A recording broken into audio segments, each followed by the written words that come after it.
So the next type of traffic study that we are going to discuss today, that is the origin destination study, or also known as OD studies. So like we have seen, we'll answer the three questions and we'll understand what is this OD study actually. So why do we do it? From the name itself, you'll come to know something about the nature of the survey, that what we are interested in is in finding out the origin of a trip and destination of a trip. Okay. So we want to collect information related to a trip. Trip is nothing but a single vehicle uh, making it or doing its journey. So that journey is known as a trip in this traffic engine's language. So we need to collect information related to this trip, and the information mainly includes obviously the origin and destination, because that's the name of your survey. But also it includes that what is the direction of travel, what route that driver is selecting, or why the driver is selecting this route, and what is the length of that trip. Okay, what is the frequency? Is it a trip which has been done just today, or it is a recurring one, as in every day that trip takes place? Okay, so we need to collect such information related to the trip. Okay, and not just a single trip. At a random, we suppose there are 1,000 vehicles going in one direction in one day on a particular road. So randomly we sample out a few vehicles and then we go on asking these questions. Okay. Then the next question comes, how do we do this OD studies or OD survey? So there are a number of methods. The most again, the most primitive and the most widely followed method is the roadside interview. And though it's a primitive method, but it's also most efficient method. Okay. So what is done in this roadside interviews, you have a group of people, and then as I told you, you have to randomly just stop the vehicles. Okay, take them on the curb side or on the shoulder of the road, and then ask the driver a few questions. You have a questionnaire with you, and one questionnaire for each vehicle. Like this, the flow goes on, and then you do this roadside interview survey. Okay. Then the next way you can do is this license plate method. Now in this, what we do is, suppose you have this road under consideration, or this is the project road. So what you will do is, or let's say we have divided this road into, or we have selected the area. Okay, now this is known as a cordon. Okay, now, it's not important to remember these terms or understand this term, because it's a bit of a detailed that you study in the advanced transportation engineering. But for now you can just remember this, that cordon is nothing but cordon. So cordon is nothing but a area that we demarcate. It's an imaginary demarcation. We don't literally mark anything. It's a imaginary demarcation of an area, and then within that area, whatever is the road network, we want to study this road network. So that's why we are doing this, or marking this cordon. Okay, so in license plate, what is done is, at each entry point and exit point of the cordon, okay, suppose this 1, 2, 3, 4, 5, 6, 7 and 8, there are 8 entry points and exit points for this particular cordon. Obviously that this road continues further, all these roads, 8 roads, they continue further, but as far as the cordon is concerned, we are only focusing on these 8 points. And then what we do is, we depute people on all these 8 locations. Okay. So people are deputed, suppose 8 people are deputed on all these locations.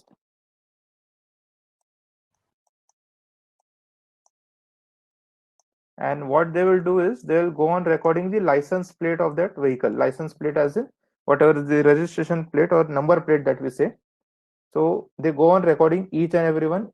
It goes they go on recording the license plates of the vehicles passing through their point. Okay, so the person standing at this point number 1 will have a stopwatch with him or a watch with him to note down the time.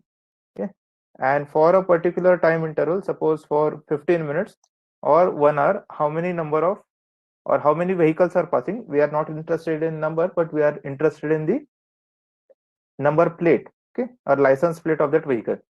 And such recordings will be done by all the 8 people, and then these 8 people will come back to the office, and then they will sit together, and then they will see that, okay, if suppose a particular vehicle with, suppose the number plate is ABC, for example, okay, MH12 ABC, something like that.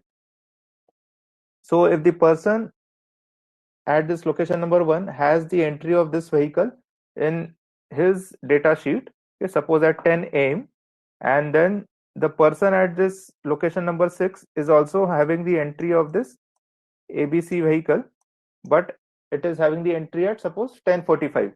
So for 45 minutes that vehicle was in this network or in this cordon. Okay, so that's how we come to know that, okay, it was coming from this direction, so we will know the origin, and it went towards this direction, so we will know the destination of it.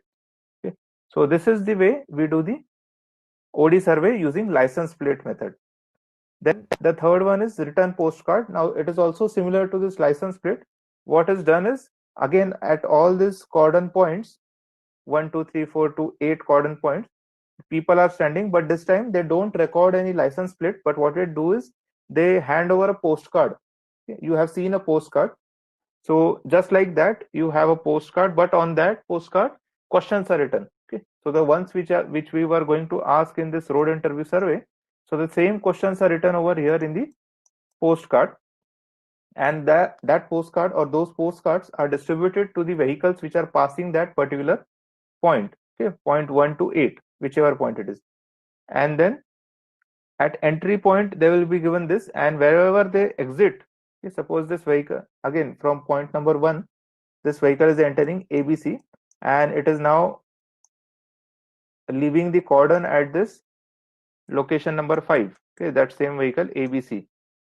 So at location number 1, the driver will get a postcard by the person who is distributing over there, and then in the meantime, while he is traveling, so his co-passengers can fill the postcard, and at the exit point at this point number 5, the postcard will be handed over to the person who is who is in charge over there.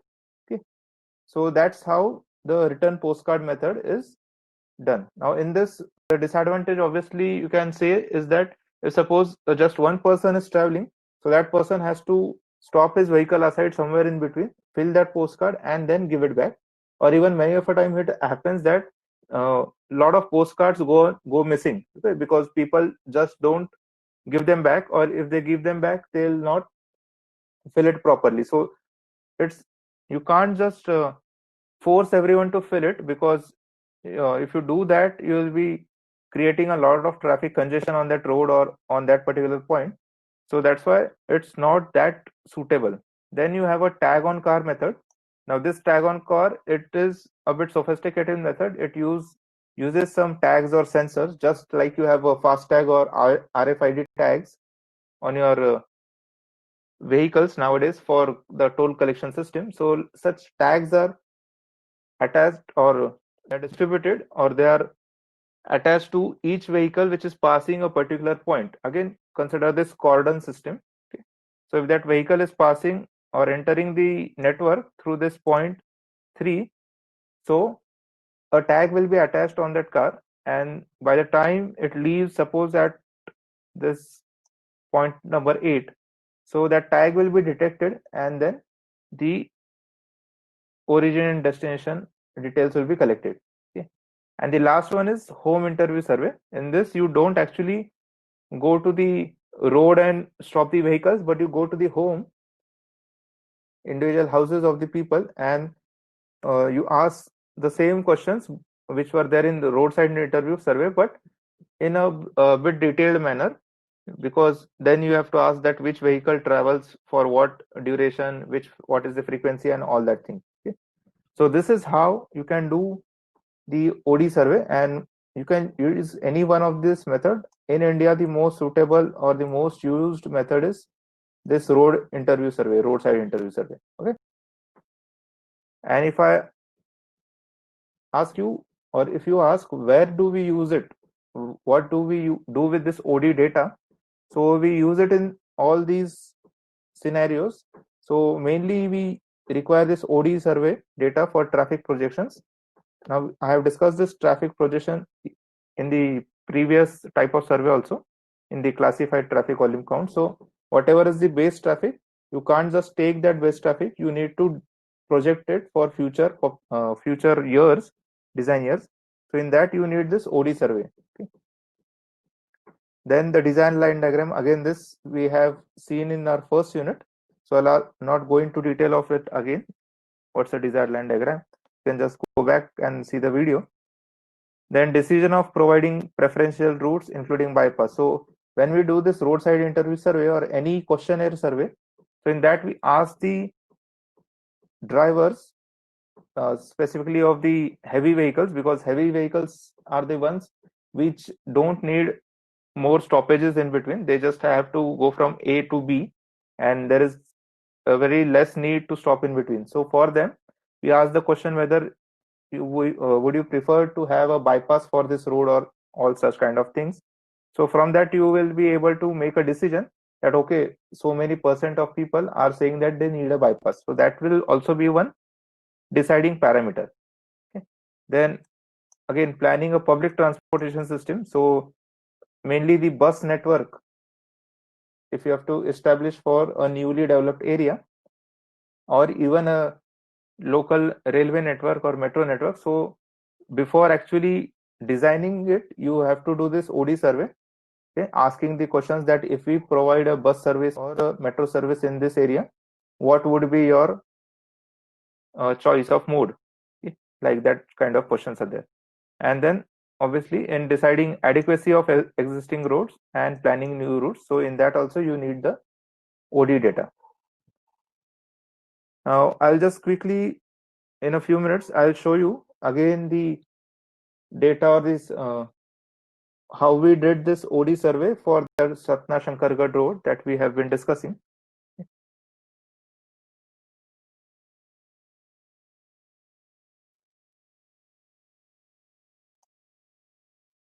So this is the Excel sheet that I am showing you. Okay. Now you see on the top you have all the entries, and these were the questions that we asked. Okay. The first three were not the questions actually, first 3 or 4. The question started from here. You have to note down what is the vehicle category. Okay. So we had categorized it as goods, passenger, and buses. So you can see the initials B, G, and P. So B is for bus, G is for goods, and P is for passenger. Okay. Then the type of vehicle. Now we have seen what are the types of vehicle. 18 different types we have seen. Then origin and destination. If you see, this is the main thing that you need in our survey, origin and destination. So you can see a lot of numbers here. So what you need to do is you can't write, or even if you write the data manually on the questionnaire sheet, but you can't just type in that data here. So a coding needs to be done. I'll come to this coding part later. Then you ask these questions that what is the travel distance, how much time do you require, whether it's a return journey or not, what is the purpose of trip, frequency of trip, okay, what is the occupancy as in how many people are traveling in it. Then commodity type, this will come into picture if you are serving a goods vehicle. Okay. Then commodity description, quantity of that goods, value of that goods. Okay. And this is the, in general, data that was collected for that particular project. Okay. The Satna Shankargarh road. And now coming to the coding. So as I told you, you can see a lot of numbers in this origin destination column. So what we did is we coded the, or we made zones. Okay. So I'll explain using this diagram. So as I told you, this road was in MP-UP border. So the green ones which I have shown, so this is a map of MP, Madhya Pradesh, and the state or districts shown in this green color, Satna and Rewa, these were the districts through which that road was actually passing, and then it was ending here at the UP border. Okay.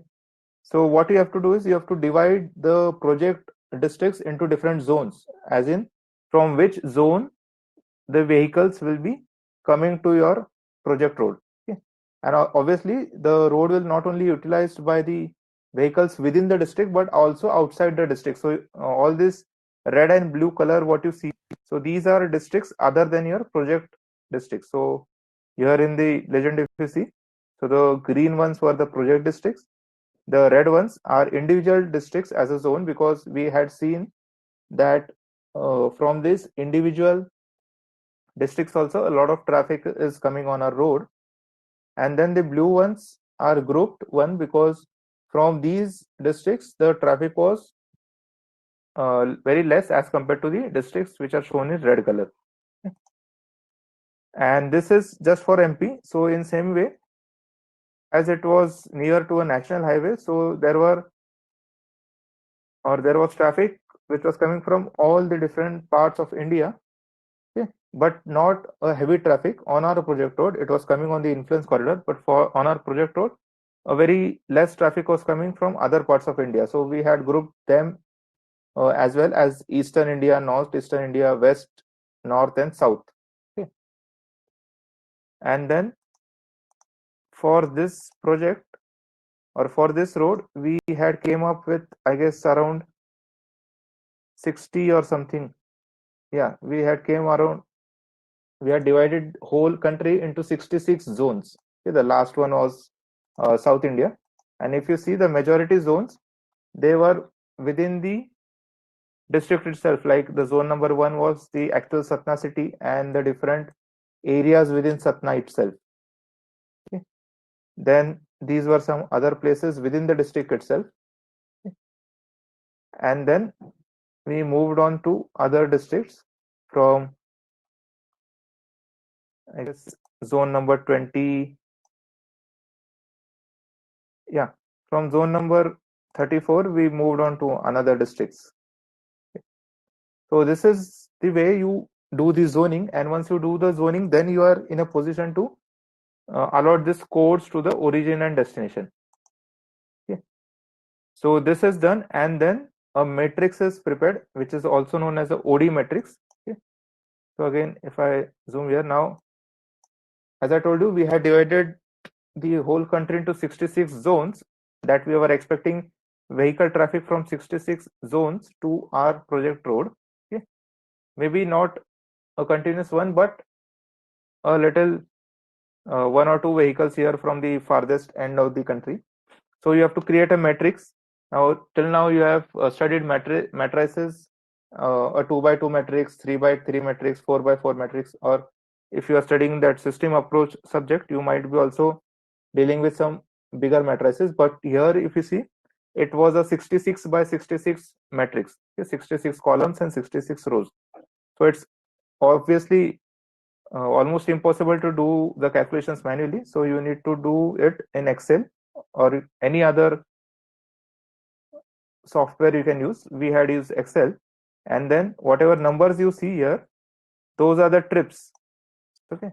So in origin also you see 1 to 3, and in destination also you see 1 2 3 4 up to 66. So from 1 to 1, obviously there is not going to be any trip, or even if it is there, it's a very short trip. So you can see here from origin as 2 and destination also 2, you have 79 trips. So that are the trips within the zone itself. Okay. So like this you will get a matrix, and then you will use this matrix further for analysis or traffic projections. And just to show you the method, so we had adopted a roadside interview method. I'll just show you the photos.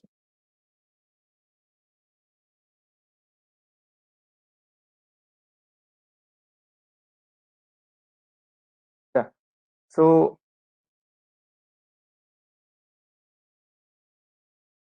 This is one of the locations at Chennai 12+800. We had on the project corridor, we had done this OD survey, one of the OD survey, and you see you need some police help of the local police authorities as well, because you have to stop the vehicles literally and then you have to ask questions. So you need all the barricades and the safety cones and the arrangement from the police itself, and then you just stop the vehicles and then you go on asking the questions. Now you can see here had deployed the barricades and safety cones as well. Okay, because you can't stop every vehicle, you randomly stop some vehicles and you keep another lane open.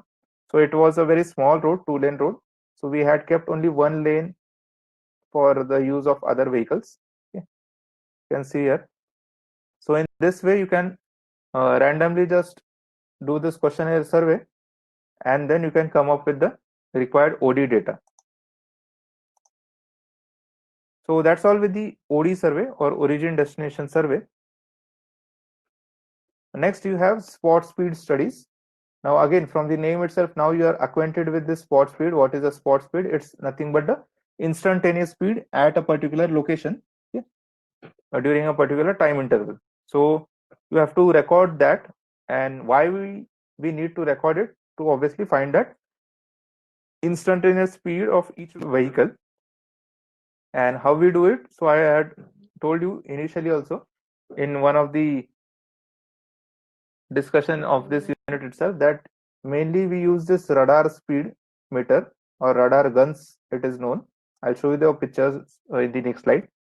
So mainly these guns or speed meters are used to find the spot speeds, but other than that you can also use a primitive method of manual recording, as in you have to stand or make the people stand with a stopwatch and they will start the stopwatch when the vehicle passes a particular point, and then they can stop the stopwatch at when they pass another point on a system. So it's very tedious method, and it can be clubbed with this photographic method, in which you either click photographs or you record a video, and then again coming back to the office you do this manually, that if a vehicle is passing, suppose a light pole or street light pole A, and then after 50 meter it is passing another street light pole, so within that 50 meter how much time it took. So like that you can find out the speed, but that will obviously it will not give the actual spot speed, but it will give somewhat the average speed if you are taking it for a shorter distance, maybe 50 meter or 25 meter. So you can consider that as a spot speed, but the most accurate one you will get from this radar speed meter, the second one that I have mentioned. And there are some other methods as well, as a graphic recorder or electronic meter. They are also the higher versions or improvements in your radar speed meter, but this is the most common use, radar speed meter. And where do we use this spot speed study? So obviously if you have to put on some traffic regulations, as in you have to put on a speed limit sign, or if you have to keep a fine for overspeeding vehicles, so there you need to determine the spot speed of that vehicle. Then for designing purpose, we have seen that in geometric design everywhere we need the speed, so there you can use this data to decide what is the design speed of your highway, or what should be the design speed of your highway. It is also used in accident studies. Then to find the speed trends, as in for a particular road, after a few years, whether the speed with which the vehicles are going on that road, is it the same or has it changed? Has it increased or decreased? So that will be used as a complementary data for with the volume and density data, and from that you can take the decisions regarding the improvements for the road. And then to compare behavior of drivers and vehicles under specified conditions. And now this is a very specific application of this spot speed, that depending on what is the age of the driver, or what is the literacy rate of the driver, you can, if you collect that data as well as you collect the spot speed, so you can relate it and you can come up with some findings. Okay. So I have included these 3 photographs regarding spot speed. So this photo number 1 and 2, if you see, it is the speed study, or in the photo number 1, the gun what you see, this is the speed radar or radar speed meter, or also known as speed gun, in the hands of a police officer, and then he is aiming it at the vehicle, and then he's recording the spot speed of that vehicle. Okay, so as I told you before also, so in this what happens is a particular wavelength is emitted, or waves are emitted, or a laser kind of thing is emitted, which is having a known frequency, and when the wave is reflected back after, or it gets reflected after being incident on the vehicle, so the frequency changes, and then the shift in frequency is used to calculate the speed. So that is done by the all the system inside the radar meter itself. Okay. Another thing in the photograph number 2 on the bottom left, so this is nowadays introduced a lot of highways in Maharashtra. Some of you might have also seen this. So there is a vehicle which they park it somewhere at the edge of the road, and then from the rear end they install, or they place this camera, and then they go on checking the speeds of the individual vehicles, and if you are overspeeding a particular limit on that particular highway, so you get a online challan that you have violated the speed regulations at this location, and then you are given the fine. Okay. So this is seen a lot of highways nowadays in Maharashtra. And the third photo on the extreme right, what you see, so this is a more sophisticated equipment, which is also known as a pocket radar. So instead of having such big meter, speed meter, or this camera, so you have this pocket radar kind of thing. It's very handy, almost the size of a mobile, and that also gives you the speed value. So here you see it's 31 mph, that is miles per hour. So this photo is from some Western countries, so you have the units in miles per hour. Okay.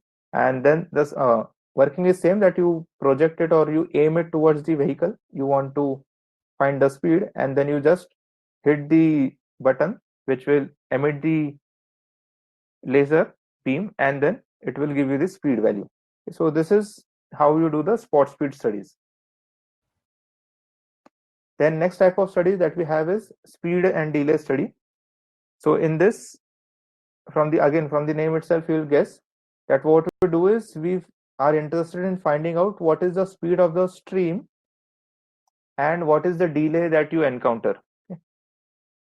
So this type of study is done to find out the fluctuations in speeds and the details related to the delays. So fluctuations in speed, as in you started with what speed, your maximum speed what was how much, minimum was how much, average was how much, running speed was this much, and details related to the delay, that if you stopped at a particular location, so why did you stop, what, how much was the duration, what was the cause, and all that things.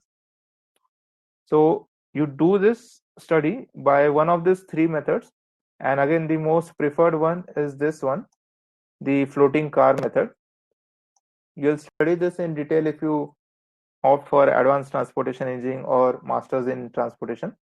So in floating car method, what is done is, I'll just tell you in short, that suppose you have this traffic stream. Okay, it has suppose 3 vehicles, and then you will introduce your own vehicle in this, which will be a sort of a test vehicle. Okay, so the blue one is the test vehicle, and you will be driving like a normal driver itself, not from the point of view that you are doing a survey. The driver is given just the task that you have to drive normally, and then there are people sitting inside the vehicle who will have different formats, and they'll go on recording different parameters, like how many number of vehicles they have overtaken, how many number of vehicles have overtaken them, then what was the time from point A to point B, and all sort of details will be collected. So this actually, this blue one, it acts as a floating car, that within a traffic stream you have just floated another car, but this car will have people who will go on collecting the data. Okay? And from that you will get the speed and delay details using this floating car method. Then Another method is license plate method and photographic techniques. Now these are not that much preferred, but you can very well use them for your study or survey purpose. And where you can use the details of this study or data of the study. So for identifying the locations of congestion, because you are, if suppose we assume that we are doing this by floating car method, so the people sitting inside, they will record that, okay, at this location, every time there is a congestion and we have to stop and there is a delay of suppose 5 minutes or 10 minutes on an average every day if you do this survey. So that helps in identifying such locations. Okay. And then you can do a root cause analysis to find out what is the reason, and then you can suggest an improvement. Also, this is used for before after analysis. Suppose at a particular intersection, there is always a traffic congestion, and then you want to improve that intersection. So what you'll do is you'll do the speed delay study before uh, proposing some improvements or designing it, and then you will have that data. And after proposing some improvement, suppose you have proposed a rotary in the center, okay, and you have proposed some channelizing islands over here. So after proposing these improvements, then you will again do the speed and delay survey, and then from the data itself you will come to know that, okay, has there been any improvement or not. Okay, so that will be, or that is known as the before after analysis. And same way you need to also do a benefit cost analysis for any project. So there also you can use this data of delay especially. Okay. So that's with the speed and delay survey or speed and delay studies. The next is the pedestrian studies. Now again, from the name itself, you know that what we are going to do with this do in the survey is going to find out all the parameters related to pedestrian traffic. So why we do this? To find out the parameters related to pedestrian movements. Then how we do is either we do it with a manual count, just as we did the volume count, traffic volume count, or classified traffic volume count. So in similar way, you can do this pedestrian study as well using manual method. You have to deploy some people, you have a standard format, and then they just go on noting down the count of the pedestrians and the movement. So basically they count whether the pedestrians are crossing across or diagonally, okay, or whatever are these movements that can be there on a intersection. So those movements are captured and the count is captured. And the same thing that can be done using a videography survey, that you record everything beforehand and then come to the office and then do this analysis. So that can also be done. And we have seen also that videography survey is a bit more efficient and gives less errors. And again, where to use this data? So obviously, if you have to design, or if you have to decide before designing also, if you have to decide that whether a separate pedestrian facility is needed. Suppose at a particular intersection, some government official or some political leader, he or she proposes or demands for a pedestrian underpass or a footpath or an foot overbridge. So in that case, we just directly we can't go and design it or build it. So you need to do a proper survey. So whatever pedestrian survey you do, from that you will come to know that whether, okay, do we have that much number of pedestrians who are there on that intersection, and for that whether do we need to separate the grade, as in do we need to separate the pedestrian facility and provide a subway or a foot overbridge or anything like that. Okay. And obviously for designing these facilities also you need the data from the pedestrian studies. Okay. Then the next is parking studies. In parking studies, again we go on asking the questions that why do we do this? So to find parameters and requirements related to parking, obviously. Then how can we do it? Again, manual survey or videography survey. In manual survey, if suppose there is an open parking lot, okay, and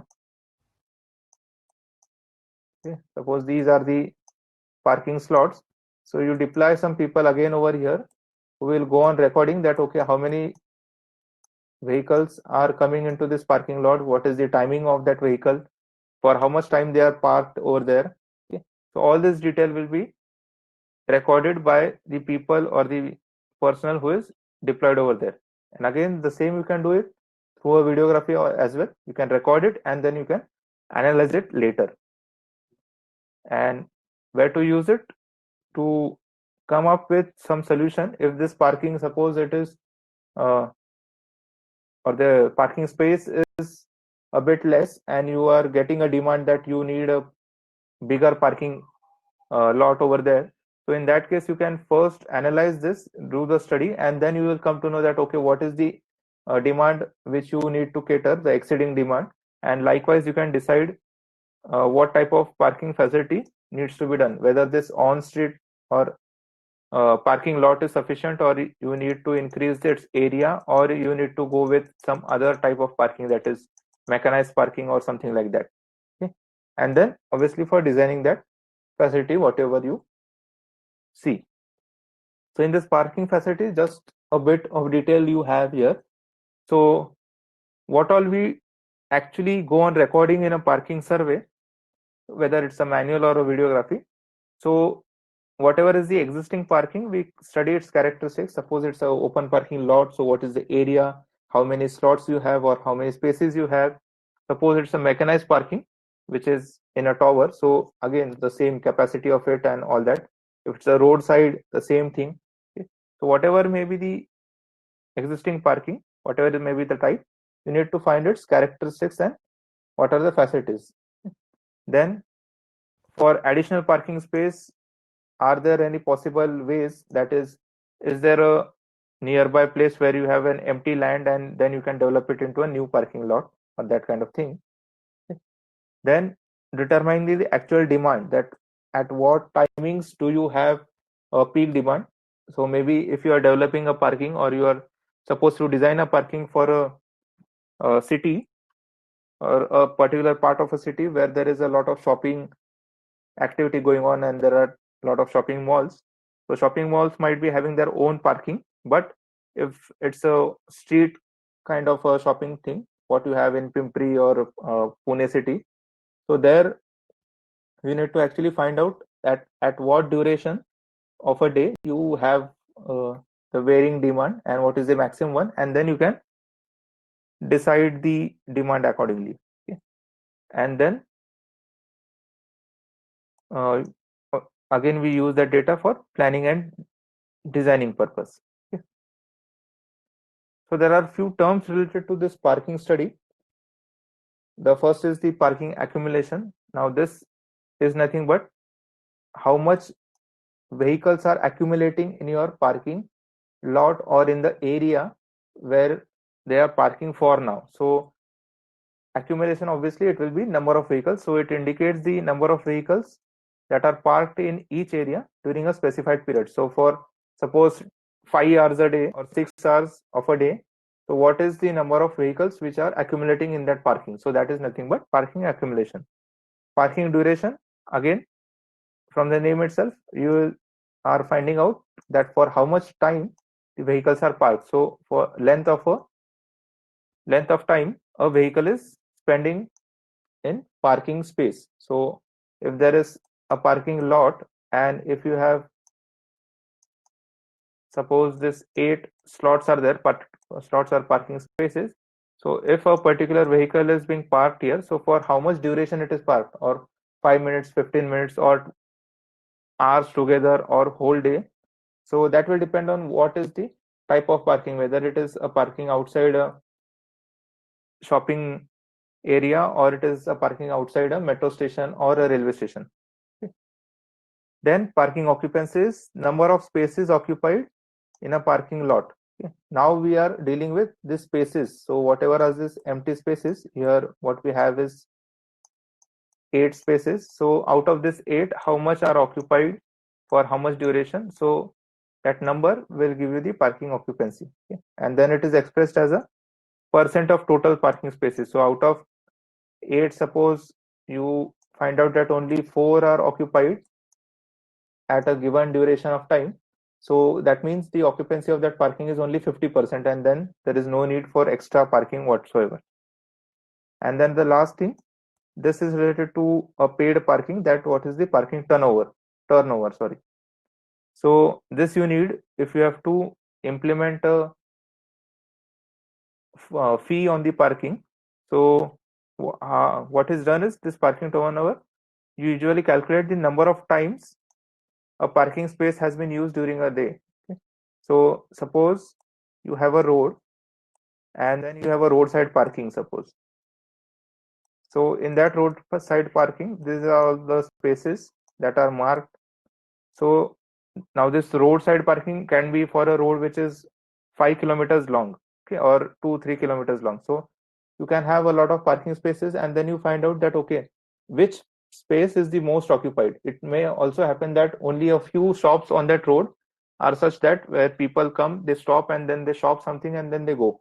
So you need, or the parking is only used in those spaces and not on the whole road. So in that way you can decide that okay, if you want to add some fee to this parking, so what will be the fee, how much it will be. So that is the next thing, but this parking turnover is nothing but actually the this frequency or the number of times this parking space is used. Okay. So these are some terms related to a parking study.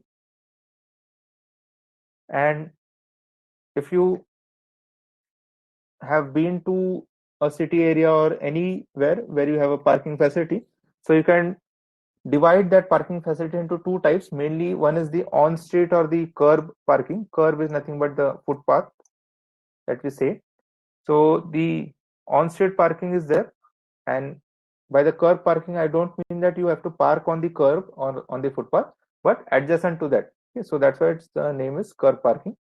And second is off street, so the parking lots whatever you have open or covered, uh, or maybe a multi-story parking lot also, or a mechanized parking, so that comes under off street. Okay. So in on street you can have all this arrangement that you can have a parallel parking, then you can have parking at a particular angle, so its angle is mainly 30-degree or 45-degree, 60-degree angle parking, 90-degree angle parking. So each of this type has its own advantages and disadvantages. As in, suppose it's a 90-degree parking, we are assuming. So 90-degree parking, the length, the vehicle, whatever is the length of that vehicle, so it will occupy that much width of the road also. So here you can see 5 meter is the length required for this parking. So 5 meters, we all know that 3.5 meter is the standard lane width. So if I'm saying that I'll need 5 meters just for parking in the case of a 90-degree parking, then you'll come to know that okay, even if you're providing a 2-lane road, 7 meters, so you need to actually build a road which is 12 meter or 15 meters so that you can use 5 meters of it for parking. Okay. The same is the case for angle parking. It's not like for angle parking you require less space. So there you see you require even more width of that road. So 5.8, 5.3 meter. Okay. The least is obviously required for this parallel parking. Okay. So that's why on many roads in a city, if you observe, if it's a shopping area or central business district, so those roads will have a parallel parking system, because obviously the existing roads are very less in width, so on that you can't afford a angle parking or a perpendicular parking. Next, in this studies or traffic studies, we have the last kind of study, the seventh one, that is the accident studies. Now again, you know what is an accident. So why do we do accident study? So to find out what are the cause, a single cause, or it may be having more number of causes for a particular road accident, or it may also happen that on a particular road at a specific location there are recurring accidents. Okay, so every time there is an accident only at that location of the road. So you need to find all these causes of that and then suggest suitable measures for it. So how to do this accident study? So now we don't have a videography survey or a manual survey. What we have is generally accident studies is done after accidents takes place. Okay. So that is sort of an investigation. So it involves 3 stages. So first is the actual investigation that you do. You go to the site along with, maybe if you are a traffic engineer, you are also accompanied by a police, and then you go to the site, you do this investigation that, okay, how many vehicles were involved, were there pedestrian involved, what was the nature of the accident, and all that kind of thing. Then you come back, you analyze individual accidents. Suppose you have the data of 10 accidents which have been there for a past 2 months on a particular road. So then you will need to analyze the individual accidents. Okay. So maybe for each accident you were there at the investigation site and then you investigated yourself, or it also happens many of the times that you get the data from the police, because those are the first line of people who are there or who reach on that spot of accident, and then they do their investigation. So they collect all the data and then they provide you with that data. So you need to analyze that. If needed, you also need to do a statistical analysis, and then you can come up with the causes or the outputs of this accident study. And where to use it? So obviously you'll need to do all the corrective measures in order to reduce that accident. Okay. So as I told you, if a particular spot on a road is where a lot of accidents are taking place, okay, 10 accidents in 2 months, so you need to reduce that. You need to find out what's the problem, and then you need to deploy some corrective measures. Okay.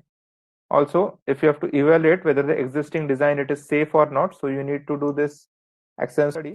And also, if you are proposing something new, so then also you need this accident study, because that will again be required for this before and after analysis that we have seen in the speed and delay and the spot speed studies. So as I told you, generally accident studies carried out after accident takes place. So in that accident, if suppose the vehicle is damaged, so the insurance comes into picture, and that for that you need to do a detailed study. Okay. So to calculate that financial losses also, because the insurance company has to pay some amount, so they will be calculating that how much amount to pay. So that is in terms of a loss, financial loss. So that is calculated with the help of this accident studies. And then to give economic justification for improvement. Okay, so for a particular road, suppose there was a sharp curve, and then you flattened it a bit. Okay, suppose that curve was flattened a bit. So this was the improvement done to the road. So you need to justify it economically also, that okay, previously there were 10 accidents, suppose 10 accidents per month, say. Okay. So now the accidents have reduced to 2 accidents per month. So you have controlled the rate, and whatever is the cost which is saved in this 8 accidents, okay, so that will be the economic justification that will give, that okay, we have spent so much money for improving this road, but we have also saved so much amount. Okay, and then in that way the justification is given. So again, this economic justification part, or this accident cost, you will study when you take the elective advanced transportation. Now this is just a general, next few slides are just I have sort of given a detail, or in very brief I have tried to give, not detail, in very brief I have tried to give you the glimpses of accident study, what all goes into it. So you all know this, that there is a user involved, vehicle involved, then the road condition is involved, and the environmental factors are involved in a traffic accident. And these are some of the causes. Now I'll not go into details, because all the causes are more of a common kind of thing that you have heard or seen, or also might be experienced. So from the driver's point, I have just segregated those causes from the perspective of different road users. So as in drivers, so what are the causes of an accident from a driver's perspective, or driver is involved? So pedestrians, passengers, vehicle defects, road condition, road design, weather, animals. So all these are the causes. You can just have a look at it. Okay? And now we are talking about there is an accident. So obviously we need to do something to control those number of accidents. So you can either have a engineering solution, or you have an enforcement solution, or education. Okay? So engineering, this is the solution where your knowledge of traffic engineering will come into picture.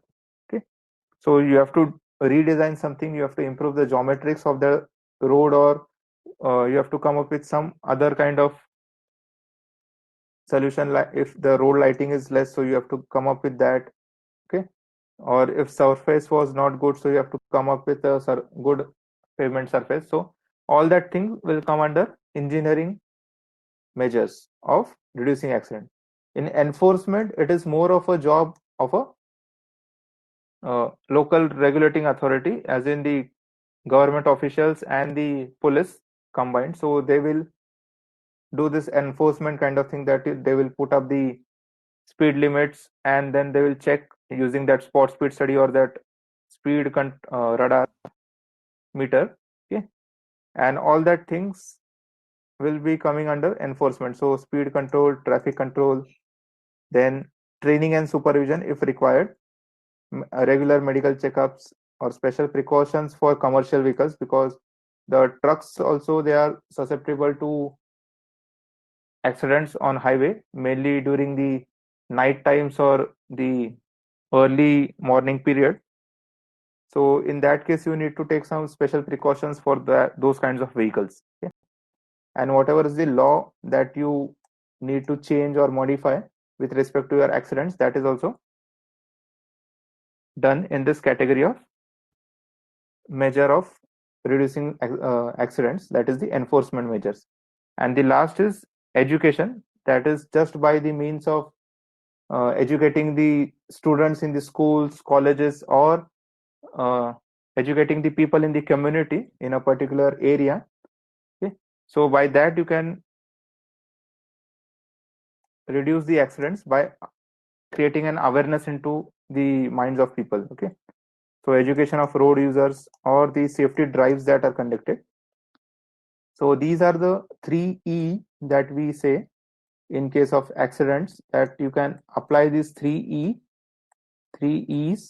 or 3E solution, and then you can reduce the accidents.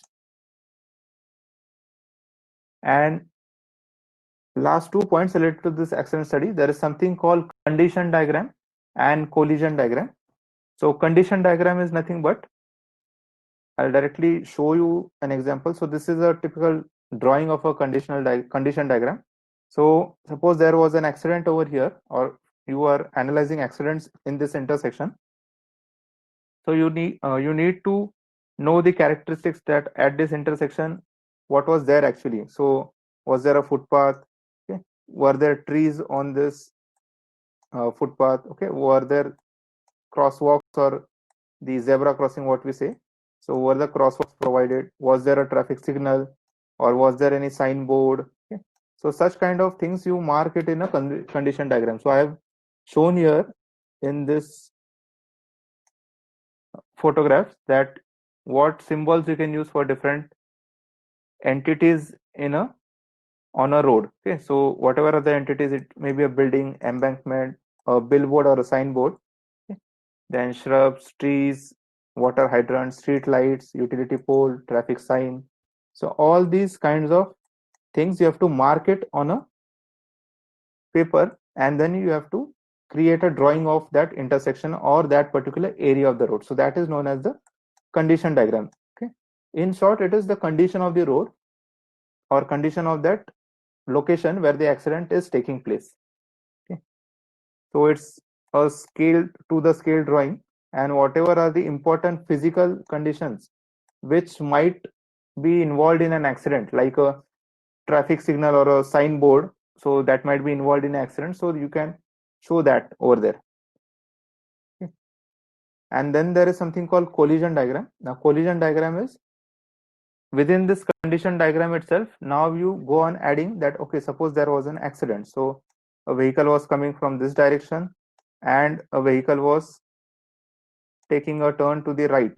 So they met with an accident at this location, suppose. Okay. So in this way, you have to show this collision. So now this will be a head-on collision. Okay. So like that, again, you have a lot of symbols for different types of collision, as in the rear end collision or head-on collision, or it was just a side swipe. Side swipe as in you were traveling and some vehicle tried to overtake you, but in that process uh, it dashed you from the side. Okay. Or it just passed by, damaging your mirror or just scratching some part of your bonnet or so, or doors. So that is a side swipe.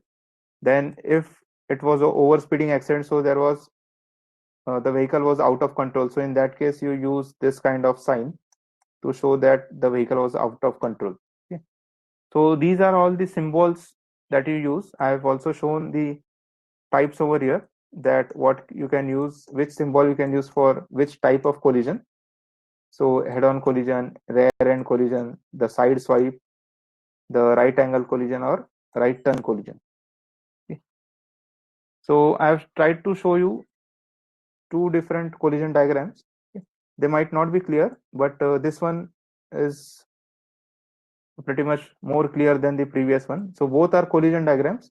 You can see what I have done is, now this is a three-leg intersection. Three-leg as in only these two roads are there, and then they have marked the accidents that took place for the year 2008. So for one complete year, how many accidents took place and what was that nature? Okay, head-on collision or turning one, or a side brush, or a rear end collision. So that they marked here. And the same thing, this is another collision diagram. Now it is a bit old one for a period of 2 years, but it is good for understanding purpose, that this is an intersection and this also a road which is there connecting that intersection. And if you see, this road is a curved one. Okay.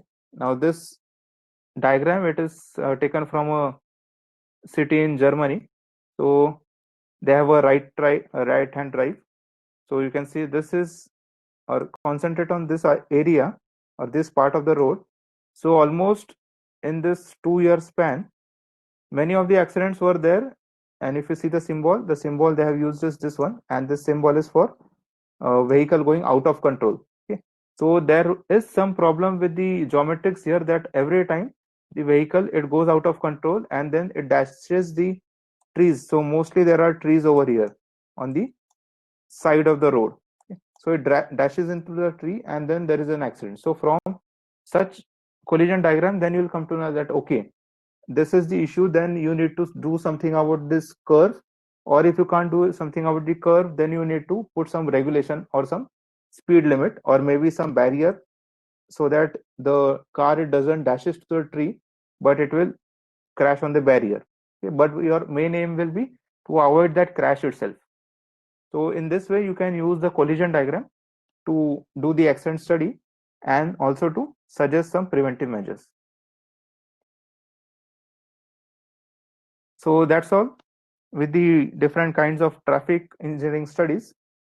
Okay. So we have seen, just to give you the summary, so we have seen all these 7 types in details.